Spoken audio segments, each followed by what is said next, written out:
이제 제 설교 시간인가요? 네. 네. 오늘 제가 그 본문을 출애굽기 17장을 택했는데 제가 예배 가운데 본문을 잘못했겠구나 이런 생각을 했습니다. 왜냐하면 이 본문은 어떻게 보면 가라앉은 사람들을 위한 건데 여기는 가라앉기는커녕 벌써 다 천상에 올라가 있기 때문에 오늘 본문을 잘못 택한 건 아닌가 이런 생각을 했습니다. 제가 오늘 본문을 중심으로 말씀을 전하기 전에 원래 계획이 없었던 이야기부터 하겠습니다. 아까 목사님께서 건축원금 이야기 하셨는데요. 제가 어디에 설교 가서 건축원금과 관련된 이야기를 한 거는 아마 오늘이 처음일 겁니다. 한 적이 없어요. 그런데 아까 목사님 말씀하실 때 제 마음에 감동을 주셔서 설교와 관계없이 그 이야기부터 하겠습니다. 여러분이 보시기에 제 키가 커 보이나요? 작아 보이나요? 솔직하게. 솔직하게. 아까 엘리베이터 타고 올라오면서 저는 제 키의 한계를 경험했습니다. 멋지게 쭉쭉 뻗은 형제들 사이에 숲속에 저는 있었습니다. 별로 키가 크지 않습니다. 167입니다. 왜 이렇게 키가 작아졌을까요? 건축원금과 관계가 있습니다. 1979년 제가 고등학교 1학년이었습니다. 혹시 여기에 1979년에 계셨던 분 계시면 네, 감사합니다. 그러니까 제가 틀리게 이야기해도 여러분들이 확인할 길은 없겠습니다. 79년에 제가 다니던 고등학교 1학년 때 다니던 교회가 건축을 시작했습니다. 1층짜리 교회 건물이었는데 지하 1층, 그 다음에 2층에 본당을 두는 큰 꿈을 꾸고 교인들이 정말 힘을 다해서 헌금을 해서 교회 건물을 지었습니다. 그리고 지금 아까 50% 넘어갔다고 그랬는데 저렇게 골격이 된 상태에서 2차 오일 쇼크가 터졌습니다. 오일 쇼크라고 하면 여러분들 모를 텐데 이 기름값이 하늘을 치솟은 거예요. 그래서 우리나라가 경제적으로 굉장히 어렵고 그 당시 박정희 대통령이 돌아가시고 나라가 어떻게 될지 모르는 그런 상황이었습니다. 게다가 이 교회 건축을 책임지기로 건설을 하기로 한 집사님이 들고 튀셨습니다.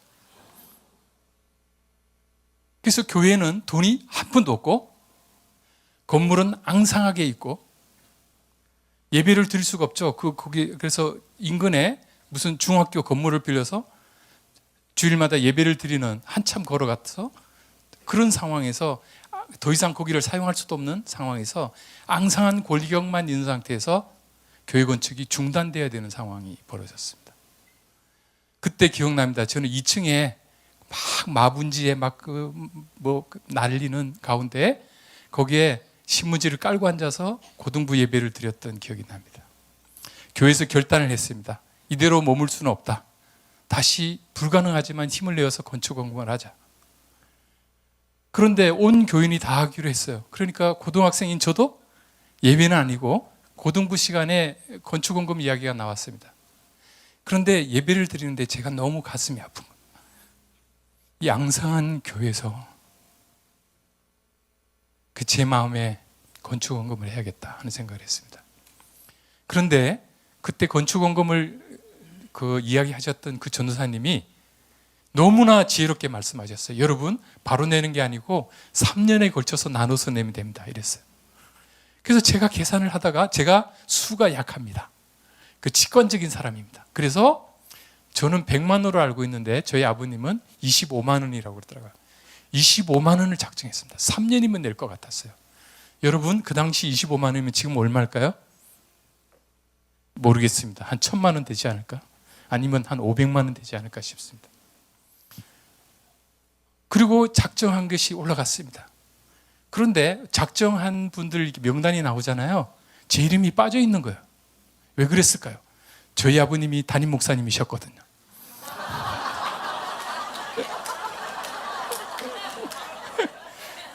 작정헌금이 올라왔는데 보니까 제 이름이 있는데 그 당시 저희 교회에서 가장 크게 작정헌금한 분이 50만 원이었습니다. 저희 아버님이셨습니다. 그리고 수석 장로님이 25만 원 작성했습니다.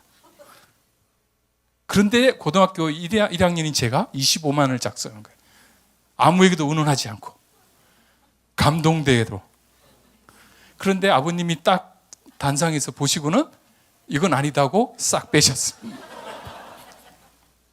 그래서 제가 집에 와서 항의를 했죠.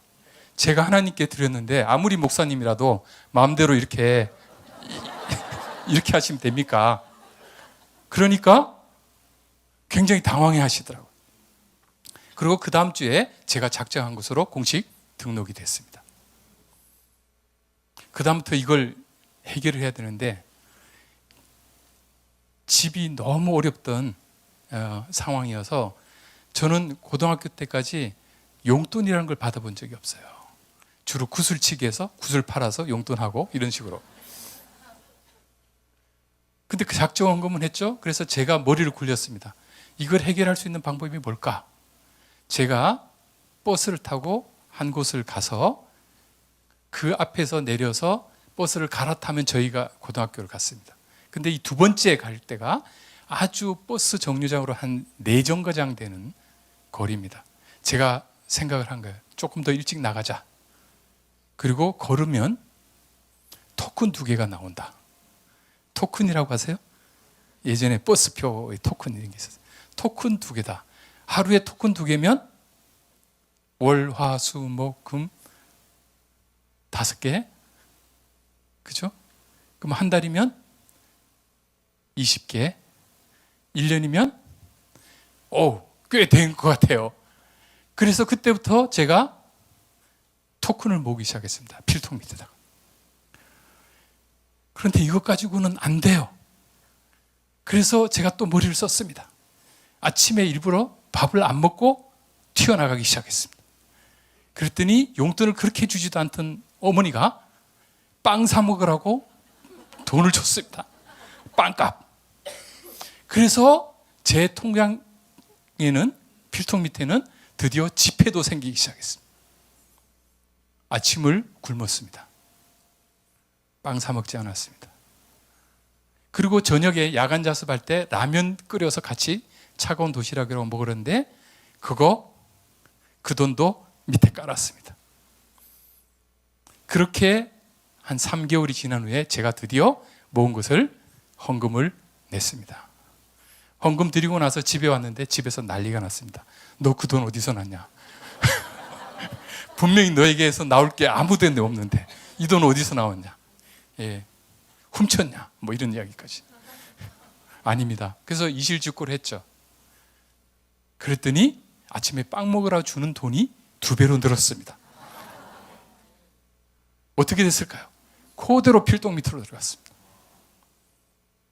그래서 제가 그 건축 헌금을 한 10만 원 이상까지 고2, 고3 때 중간까지 계속 그렇게 살았습니다. 왜 키가 안 컸는지 아시겠죠? 그때 잘 먹었으면 컸을 텐데 그때 정말 치열하게 공부하면서 빈혈같이 쓰러지기도 하고 하면서도 제 마음에는 너무나 큰 기쁨이 있었어요.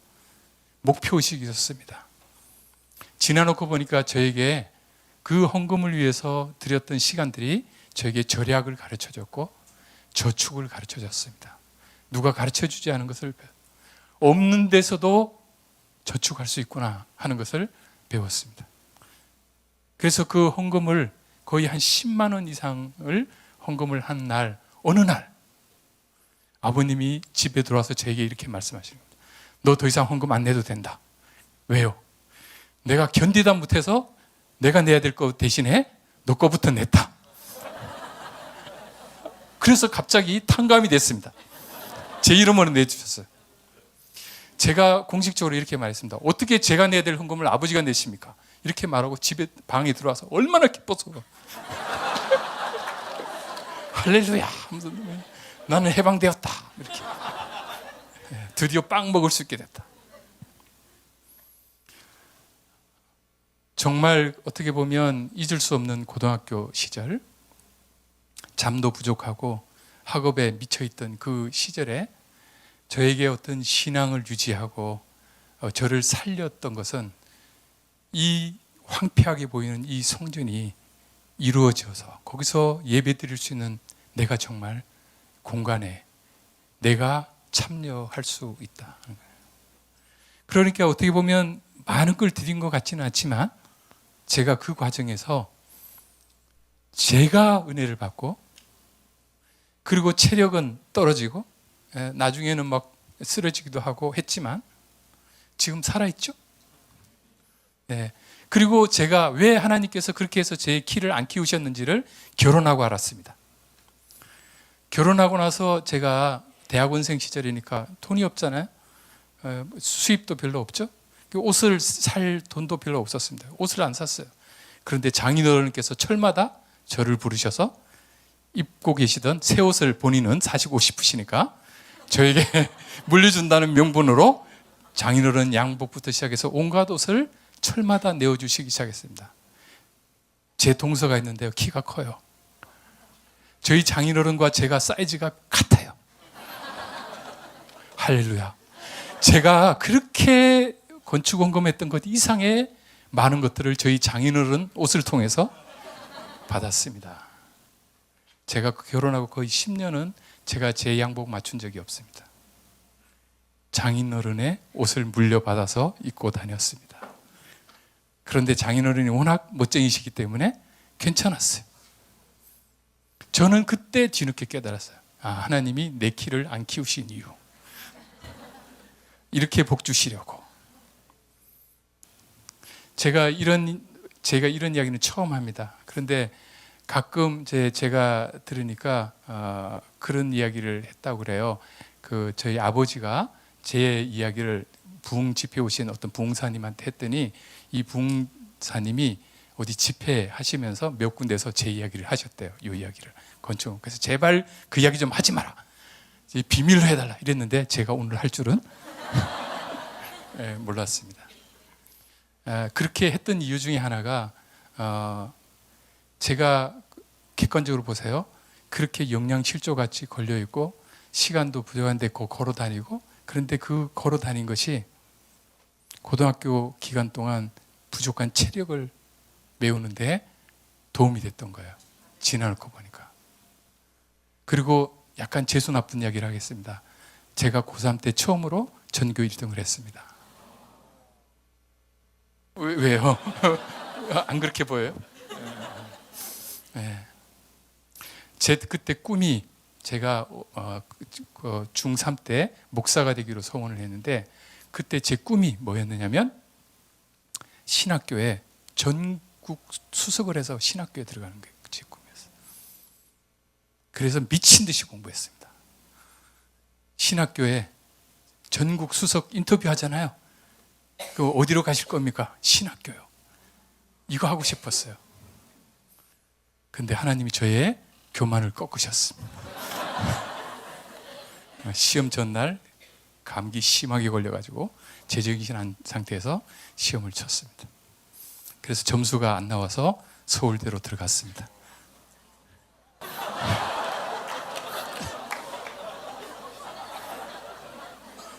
만약에 그때 저를 수석을 시켜줬으면 저는 정말 신학교로 바로 갔을 거예요. 그런데 이건 인터뷰도 못하고 의미가 없다고 생각을 해서 준비하자라고 해서 서울대로 들어갔습니다.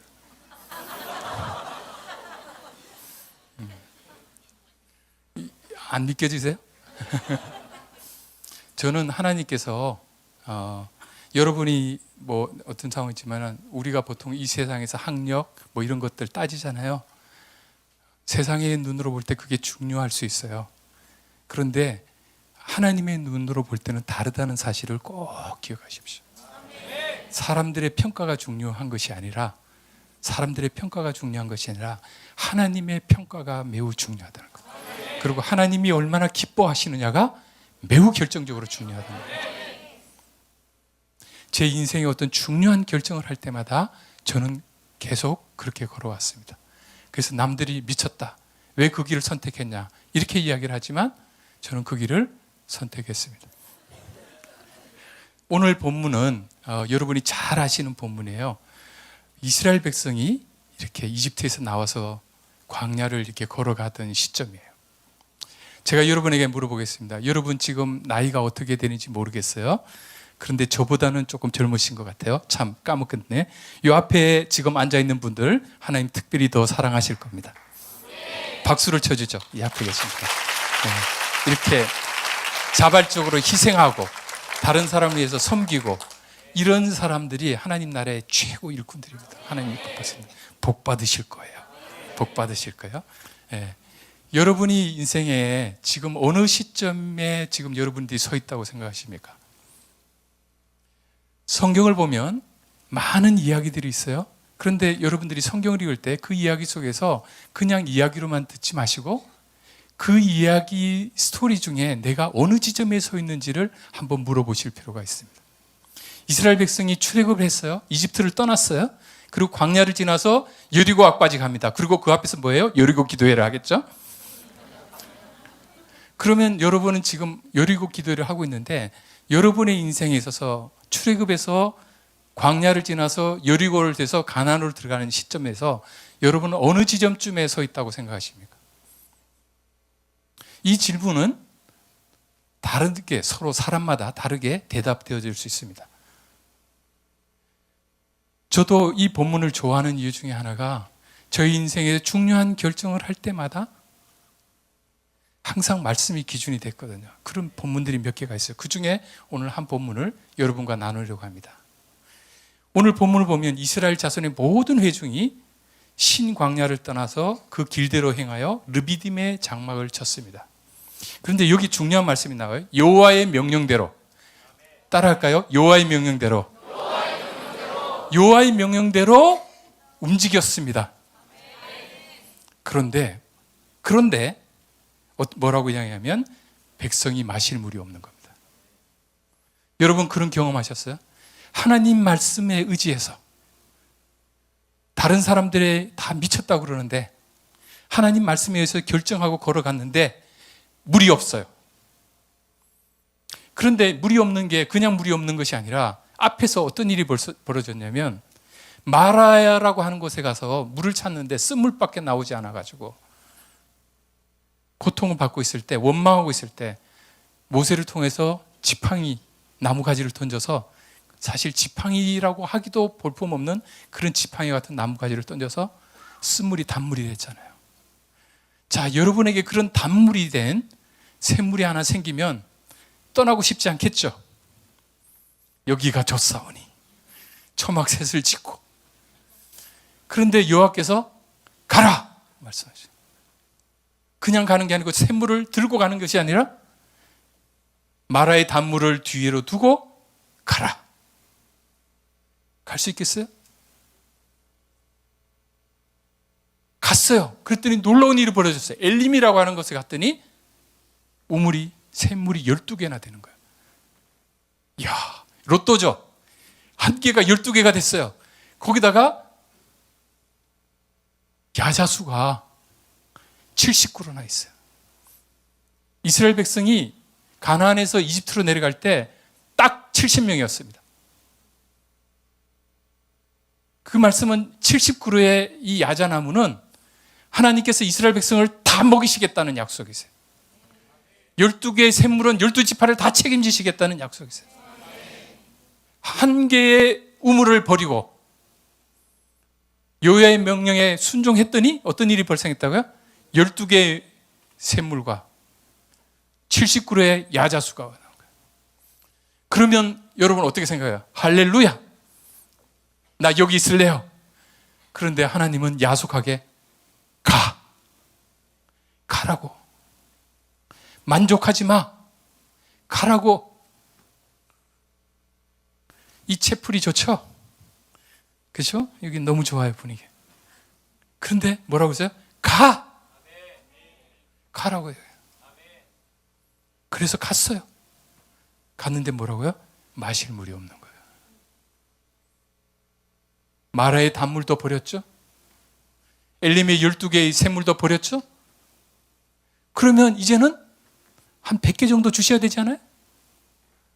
기대를 잔뜩 했는데 마실 물이 없어요. 어떻게 될까요? 여러분이라면 어떻게 할까요? 화나겠죠. 화났어요. 우리가 광야에 있는 이스라엘 백성들 보면 맨날 불만하고 불평하고 이런다고 우리가 그 사람들, 이 나쁜 사람들이 이런데 광야 한번 가보셨어요? 이번 여름에 오후 2시에 바깥에 그냥 서 있기만 해도 힘들었는데 그 정도가 아니에요. 광야는 죽을 것 같은데요. 거기서 불평 안 하는 사람은 사람이 아니에요. 불평이 나오게 됐어요. 그게 너무나 자연스러운 거예요. 불평을 했어요. 모세를 때려 죽이려고 그랬어요. 뭐라고 이야기합니까? 우리에게 물을 주어 마시게 하라. 그랬더니 너희가 어찌하여 나와 다투느냐? 너희가 어찌하여 여호와를 시험하느냐? 이게 중요해요. 모세가 뭐라고 이야기했냐면요. 왜 여호와를 시험하냐고 그랬어요. 사랑하는 여러분 신앙생활하면서 여러분에게 간증거리가 있죠.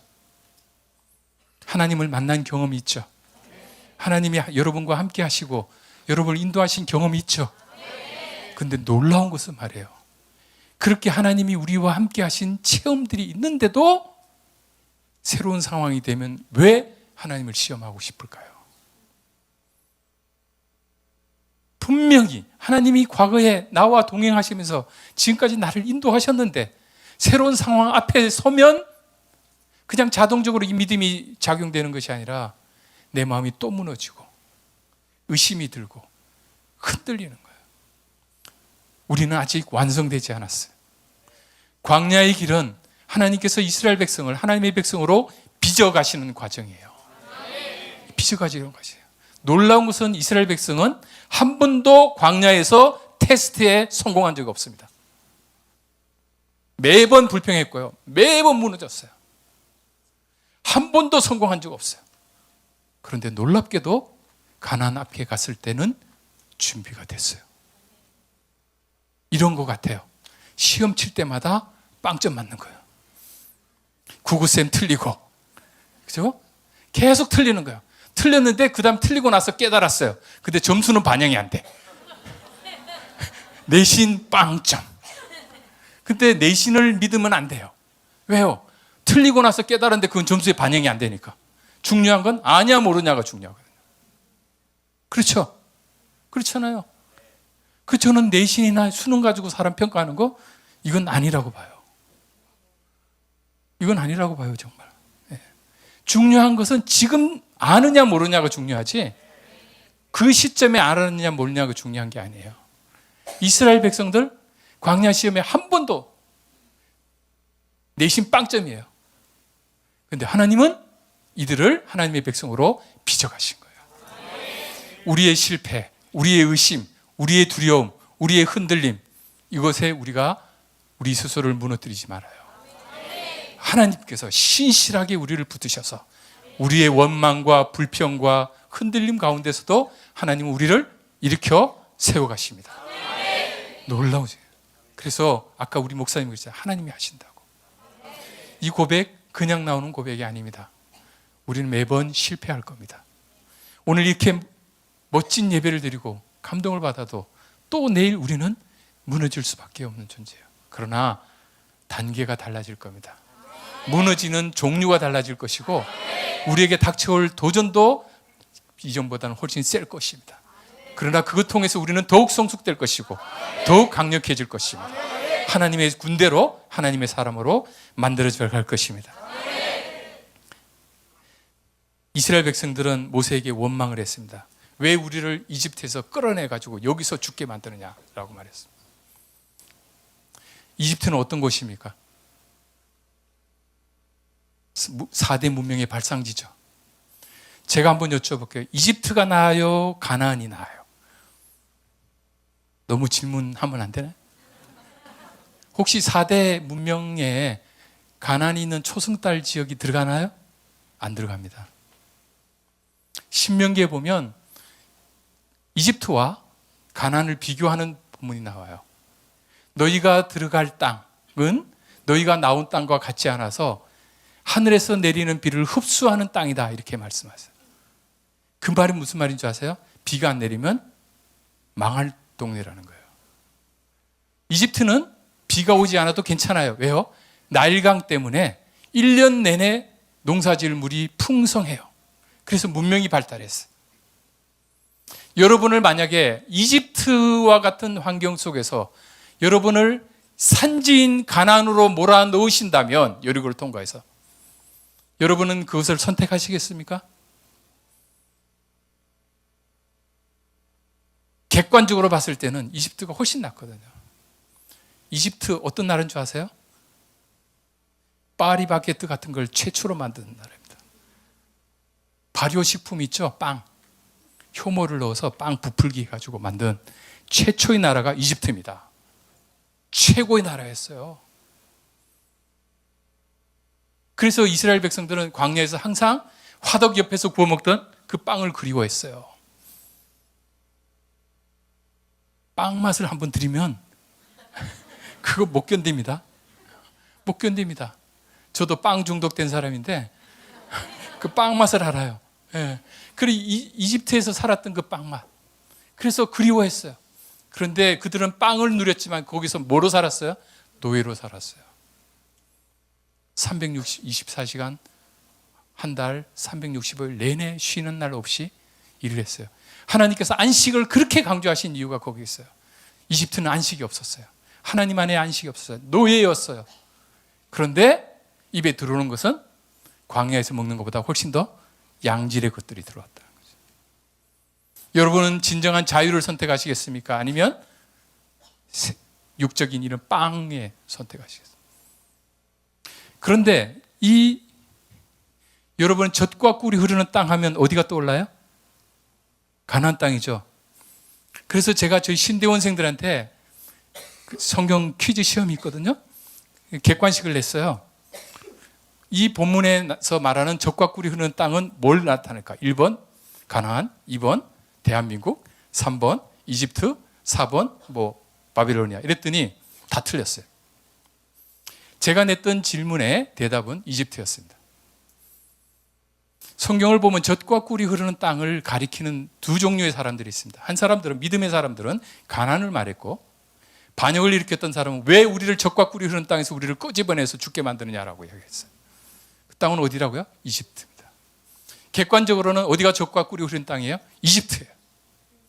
그런데 왜 하나님은 그들을 끄집어내서 그 산지로 몰아넣으셨을까요? 신명기 말씀에 대답이 있어요. 그 땅은 하늘에서 비가 내리지 않으면 망하는 땅이다. 너희가 나의 계명을 청종하면 이른 비, 늦은 비를 철마다 때마다 정확히 내려줄 것이다.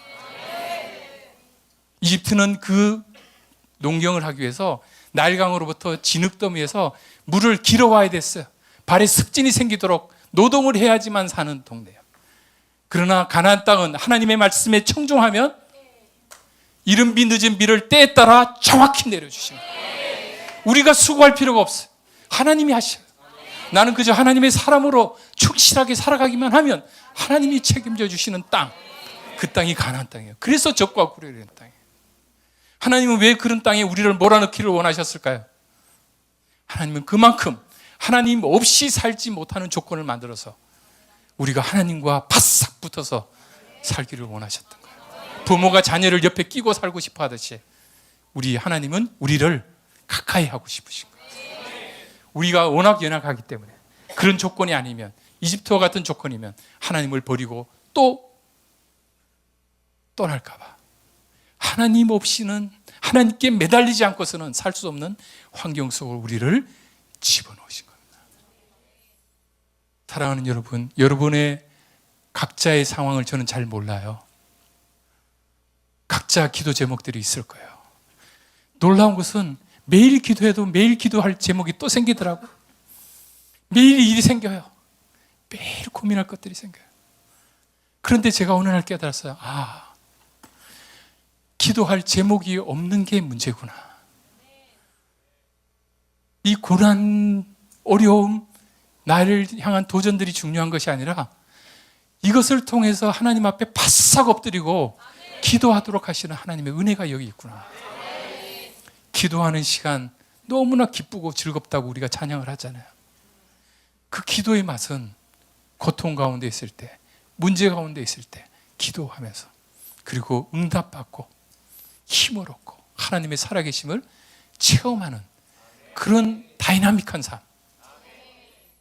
남들은 몰라요. 남들은 모른다고요. 이거 기도하며 하나님과 동행하는 사람만이 알 수 있는 삶. 이것이 바로 천국이 아닐까요? 천국이 아닐까요? 그러니까 똑같이 왔다 갔다 하고 있는데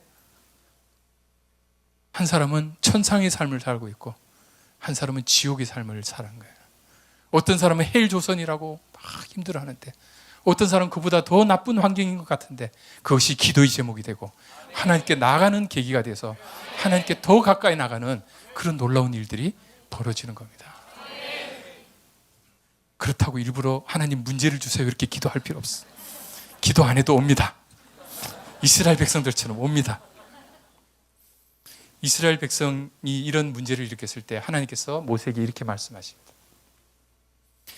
이 백성 상대하지 말고 백성 앞을 지나쳐서 이스라엘 장로들을 데리고 나일강을 치던 너 지팡이를 손에 들고 호렙산에 있는 그 반석에 거기 가서 서서 쳐라 이렇게 말했어요. 하나님께서 내주신 이 해결책은요 다른 사람들이 볼 때는 이해가 안 되는 거예요. 그렇죠? 백성들하고 상담을 해서 진정을 시키든지 아니면 어디서 물을 길어오든지 하는데 전혀 예상치 못한 엉뚱한 일을 시키시는 거예요. 뭘까요? 바위를 치라는 거예요. 바위를 치면 어쩌려고요? 바위를 치면 손만 아프지. 그렇죠? 내 계산 속에서는 이해할 수 없는 행동을 시키시는 거예요. 근데 성경을 보면 이런 일들이 많이 일어나요. 저는 그 가나의 포도 혼인잔치 그 포도 사건 있잖아요. 포도주 사건. 이건 제 개인적인 스토리와 연결되어 있는데 제가 중학교 1학년 때 물상이라는 걸 배웠어요. 물리하고 아마 생물인가 뭘 배웠어요. 화학. 그래서 이제 실험을 하는데 제가 이 실험을 하면서 궁금해서 물었어요.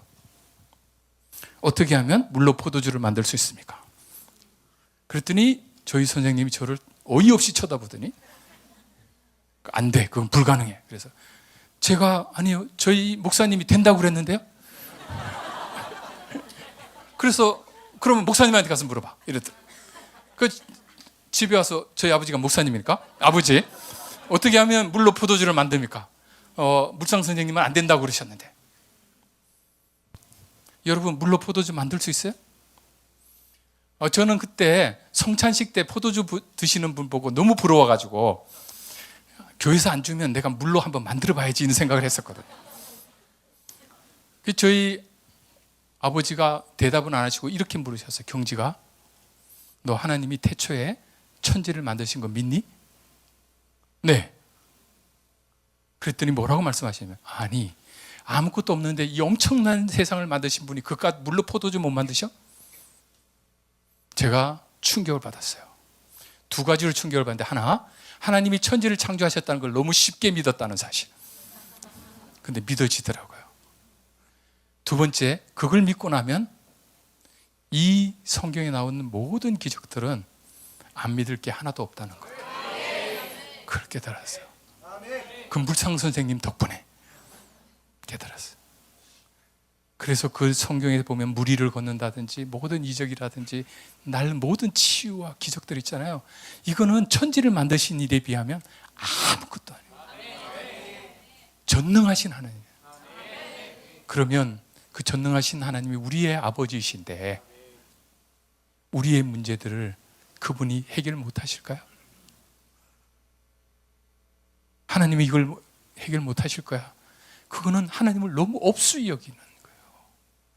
그건 하나님이 천지를 창조하신 창조자 하나님을 믿지 않는 거예요. 말로만 믿지 실제로 믿지 않는 거예요.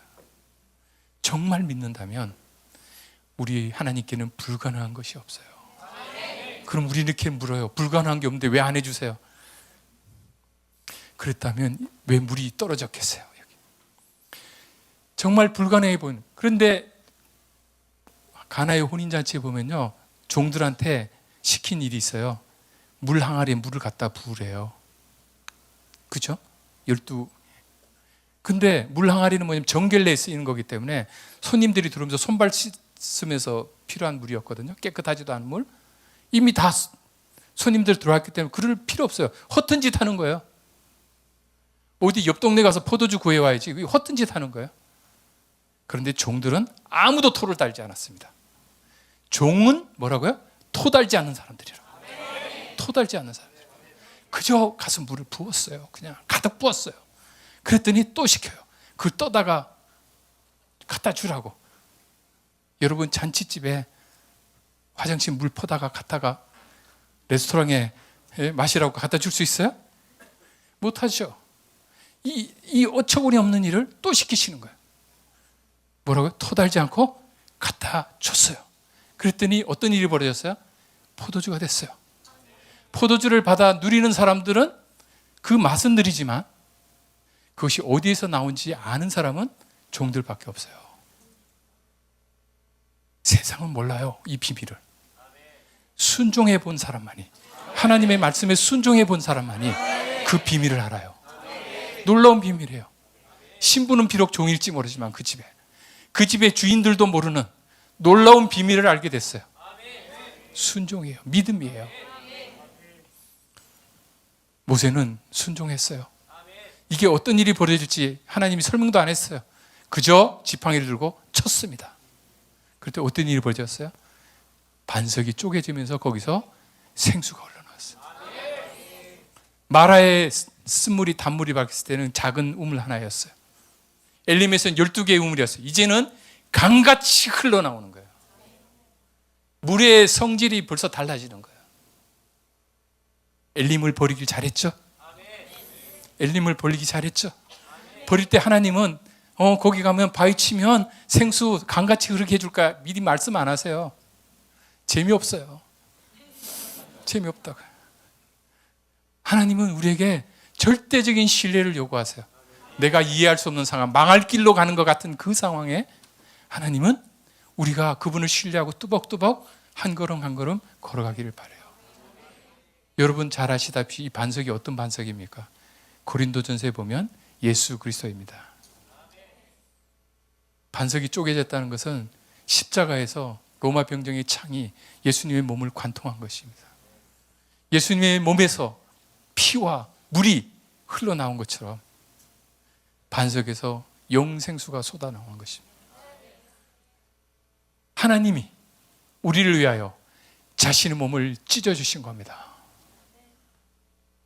어떤 사람을 위해서요? 불평하는, 좌절하는, 의심하는, 실망하는, 무너지는 이스라엘 백성을 위해 그럼에도 불구하고 하나님께서 자신의 몸을 찢어서 영생의 샘물을 내어 보내주신 것입니다.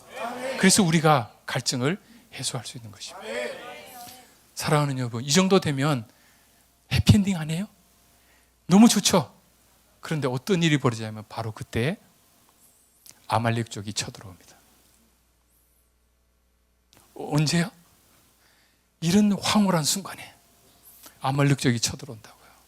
아말렉족은 어떤 사람들이었느냐면요, 광야에 있으면서 지나가는 행인들, 상인들 급습해가지고 물건 뺏고 노예 삼아서 팔아서 그걸로 비즈니스 하던 사람들이에요. 게릴라전에 아주 능숙한 사람들이에요. 이 사람들이 이스라엘 백성을 어떻게 쳤냐면 다른 본문을 보면 후미를 쳐요. 정식으로 치지 않고. 그래서 후미에 떨어져 있는 노약자들, 어린이들, 노인들 이런 사람들을 먼저 사냥을 해요.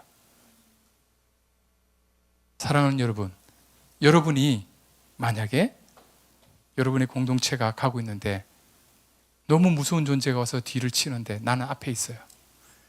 돌아서서 싸울래요? 빨리 튈래요?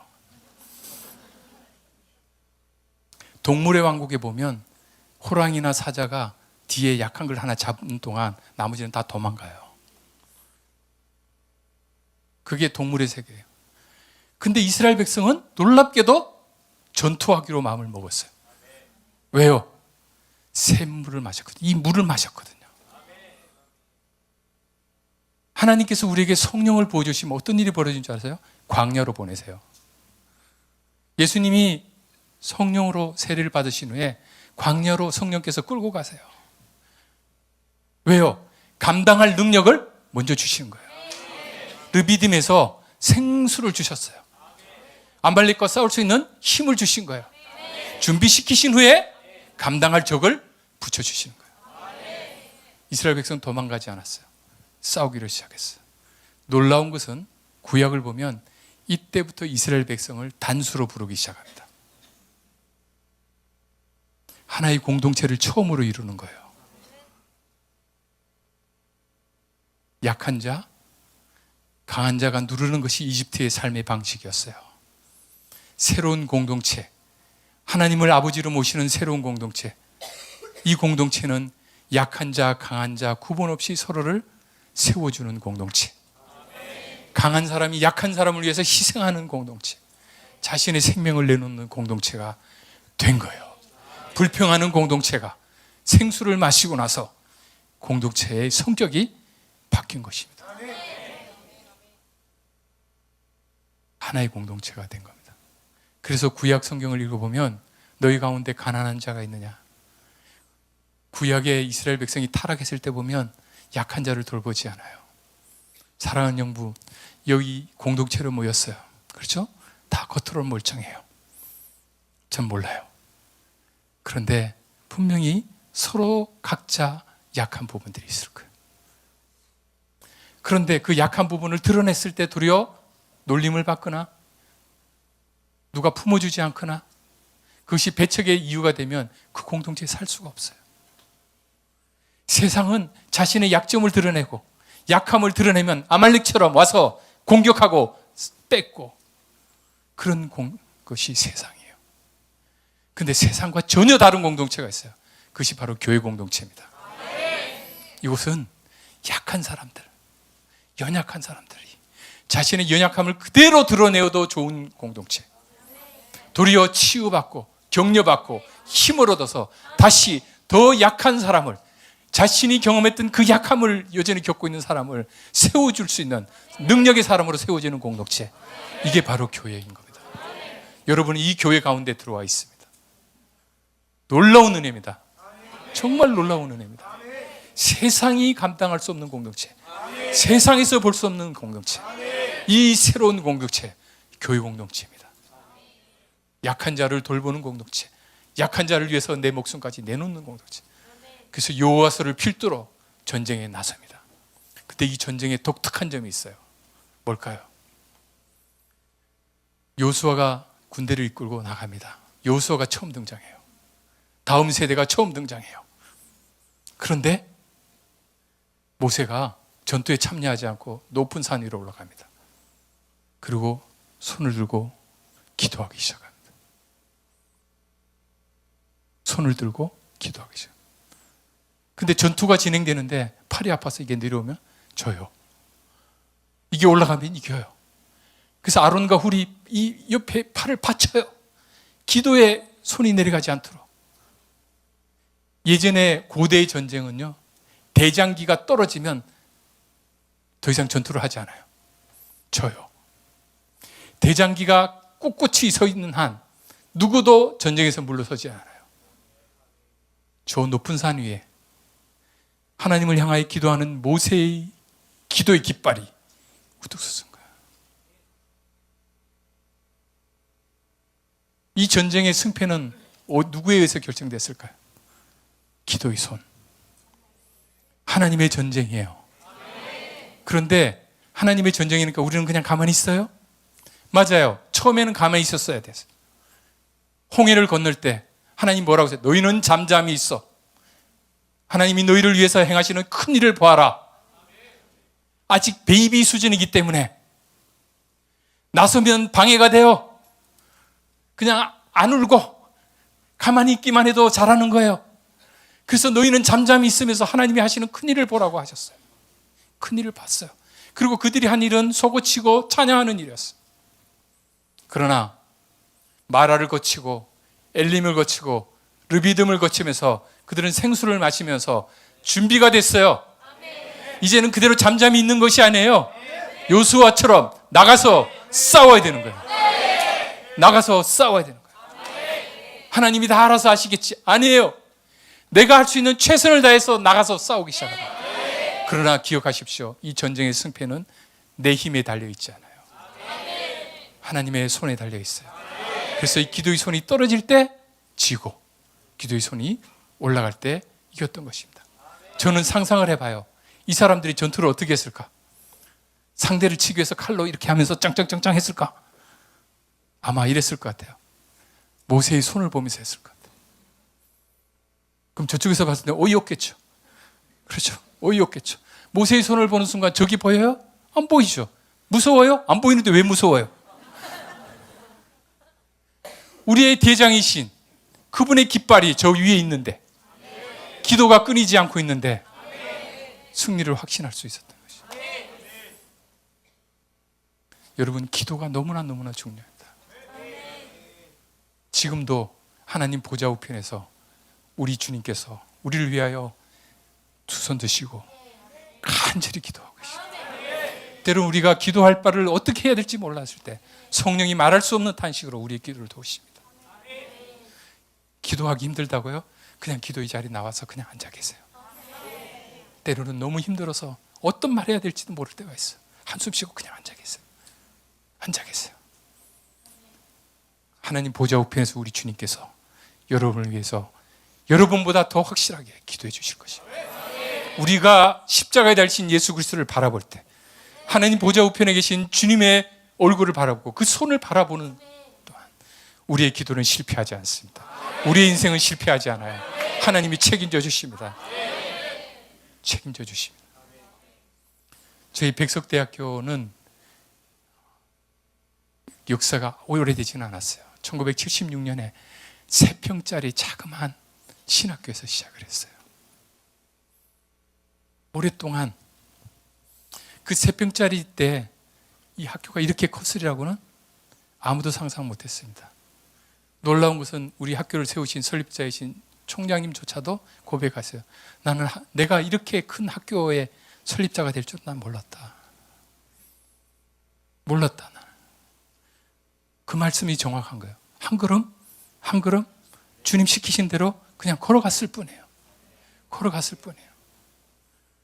학교를 처음에 94년에 천안에 세웠어요. 그랬더니 저기 신학교로 세웠으니까 총회에서 이왕이면 총회에서 지경하는 게 좋겠다고 학교를 내놓으래요. 학교를.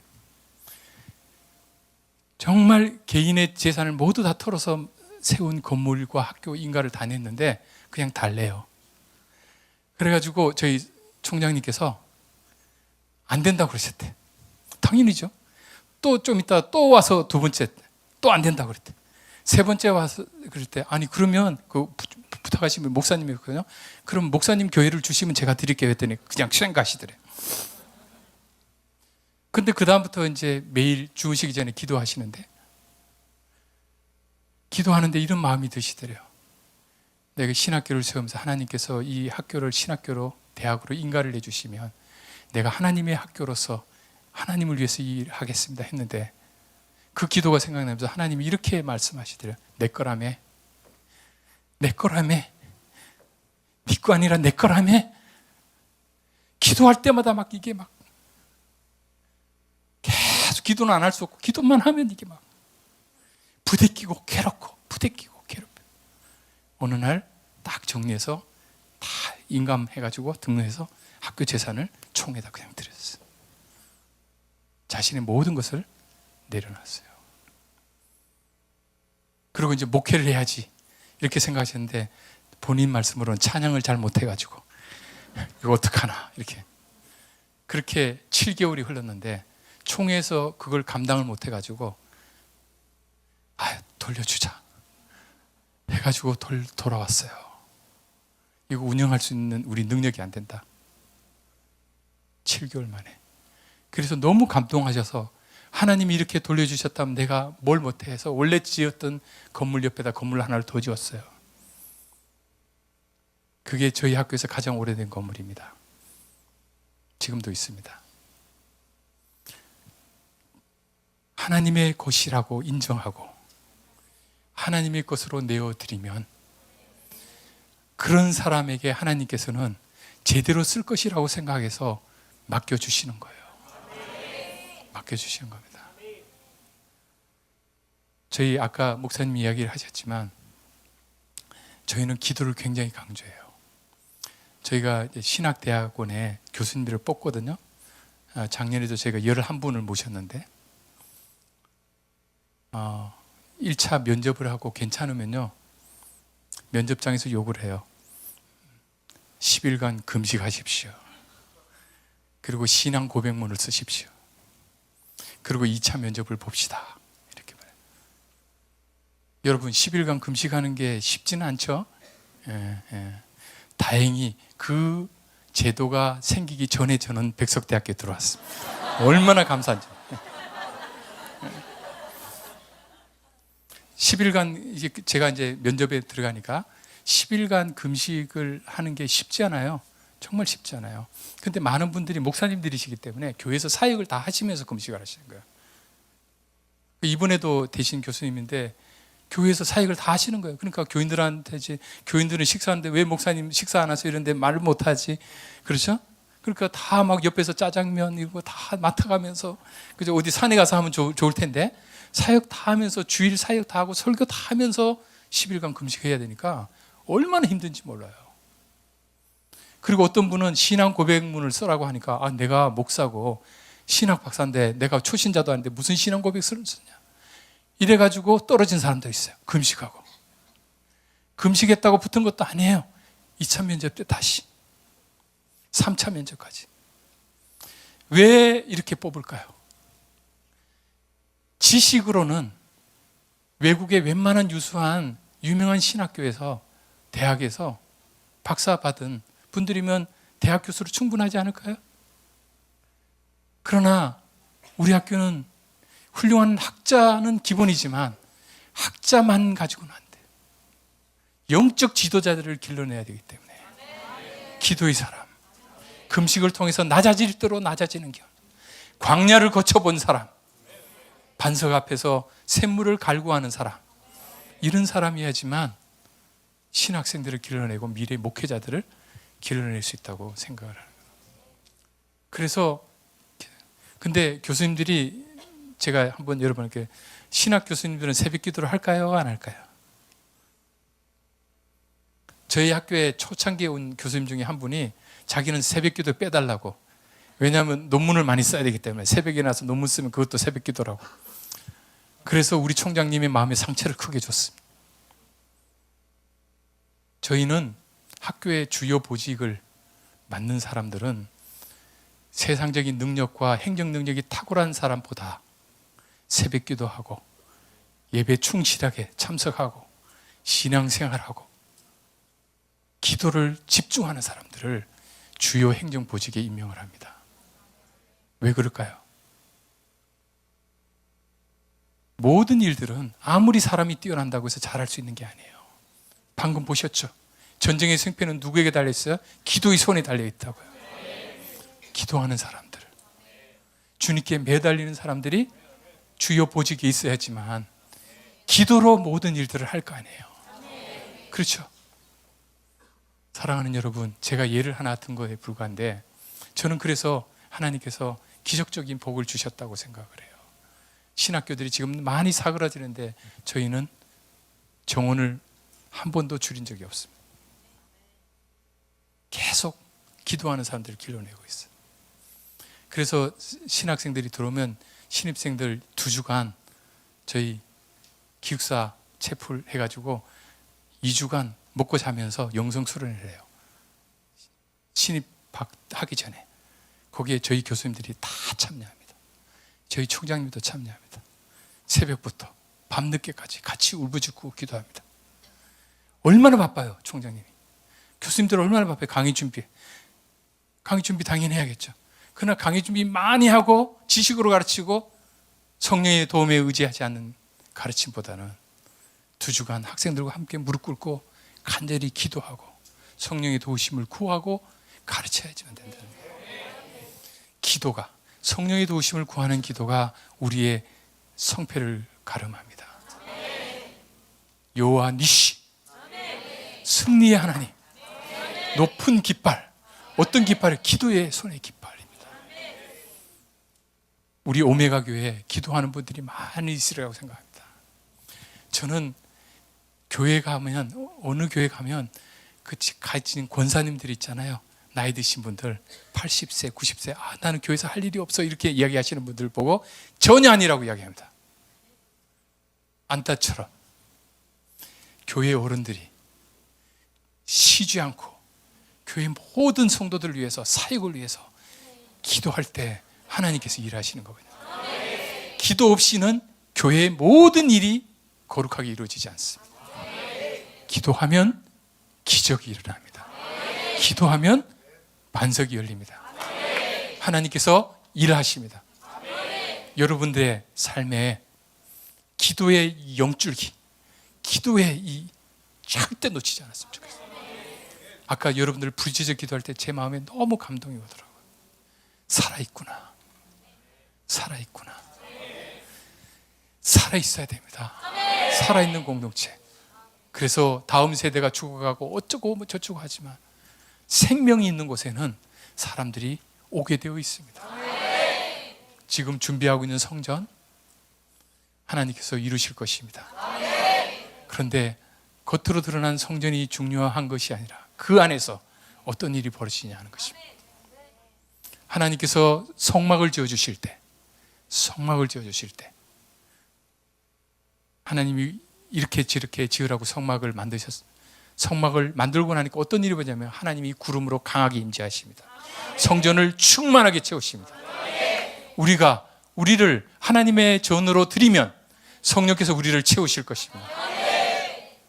하나님께서 창조하셨을 때 아담과 하와에게 땅을 가득 채우라고 명령하셨는데 아담과 하와는 범죄함으로 그 일을 감당하지 못했어요. 하나님은 우리의 연약함을 아시기 때문에 그래 내가 해주마. 너는 그저 내가 거할 공간을 내어다오. 마음을 열고 나를 환영해다오. 나를 받아들여라. 그러면 내가 성령으로 너 안에 가서 충만케 해서 너를 거룩한 성전으로 만들고 이 세상의 빛과 소금으로 만들어주시고 이 세상의 복으로 세워주실 것이다 약속하십니다. 그럴 때 여러분의 삶을 통해서, 여러분의 생명을 통해서, 기도를 통해서 얻는 성령 충만을 통해서 복음이, 생명의 복음이 전파될 것입니다. 그런 일에 크게 쓰임받는 여러분 되기를 축복합니다. 기도하겠습니다. 같이 기도 제목을 놓고 기도했으면 좋겠습니다. 무엇보다도 우리의 어려운 상황 속에, 우리의 여러 가지 고민과 문제 상황 속에 절망하지 말고, 그럼에도 불구하고 우리를 찾아오시는 하나님, 그럼에도 불구하고 우리를 붙드시는 하나님, 그분을 신뢰하며 나가기로 결단합시다. 무엇보다도 기도의 끈을 놓지 않도록 모든 일에 쉬지 말고 기도하는 우리 모두가 되게 해달라고 주여 3번 외치고 함께 기도하겠습니다. 주여! 주여!